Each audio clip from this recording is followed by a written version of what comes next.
Hi అండి, hour Naga devotional ఛానల్కి స్వాగతం అండి. మనం ఈరోజు ఈ వీడియోలో మంచి టాపిక్ చెప్పుకుందామండి.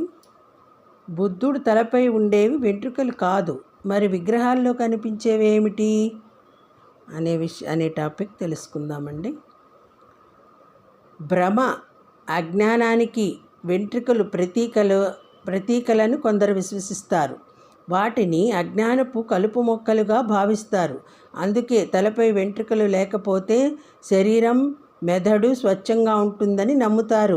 అందుకే బుద్ధిజం పాటించేవారు తలపై వెంట్రుకలు ఎప్పటికప్పుడు తీసేయించుకుంటారు. చరిత్రను పరిశీలిస్తే గౌతమ బుద్ధుడి తలపై కూడా వెంట్రుకలు ఉండవు. తన రాజభవనాన్ని వీడే ముందు బుద్ధుడు శిరోముండనం అంటే వెంట్రుకలు చేయించుకున్నాడు.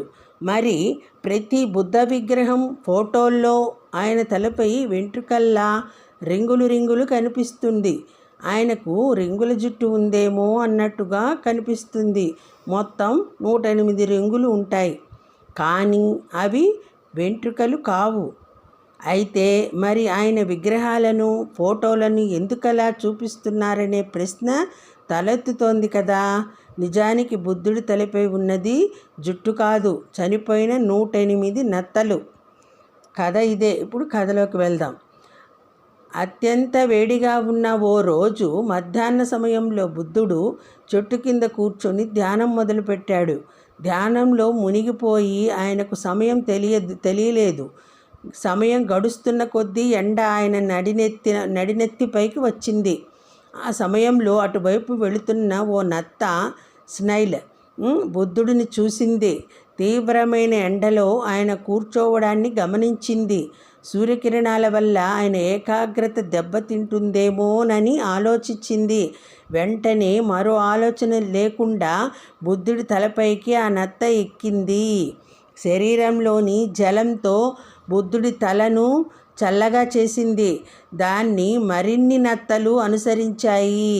అవన్నీ బుద్ధుడి తలపై చేరి ఆయనకు చల్లదనాన్ని కలిగించి ధ్యానానికి భంగం కలగకుండా చేశాయి. గంటల పాటు ఆ నత్తలు అలాగే బుద్ధుడి తలపైనే ఉన్నాయి. ఆయన ధ్యానం కొనసాగిస్తూనే ఉన్నాడు. అయితే సూర్యకిరణాలు మరింత వేడిగా మారడంతో నత్తలు తీవ్రంగా నీరసించిపోయాయి. వాటి శరీరాల్లోని నీటి శాతం మొత్తం పడిపోయింది. దీంతో ఒక్కొక్కటిగా మరణించాయి. ఆ తర్వాత సాయంత్రం బుద్ధుడు ధ్యానం విరమించే సమయానికి తలపై 108 నత్తలు చనిపోయి ఉన్నాయి. ధ్యానం నుంచి లేచాక ఆయన ఈ విషయాన్ని గుర్తించాడు. తన ధ్యానం కోసం నత్తలు ప్రాణాలు అర్పించాయని అనుకున్నాడు. బుద్ధుడి కోసం ప్రాణాలు అర్పించిన నత్తలను అమరులుగా గుర్తించి వాటిని గౌరవిస్తారు.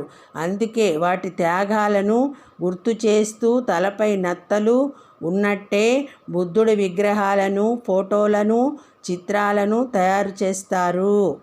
ఇదండి టాపిక్. బుద్ధుడి తలపై ఉండేది వెంట్రుకలు కాదు, నత్తలు అనే విషయాన్ని మనము ఈ టాపిక్లో తెలుసుకున్నామండి. వీడియో నచ్చినట్టయితే లైక్ చేయండి, షేర్ చేయండి, సబ్స్క్రైబ్ చేయండి. Okay, thank you all.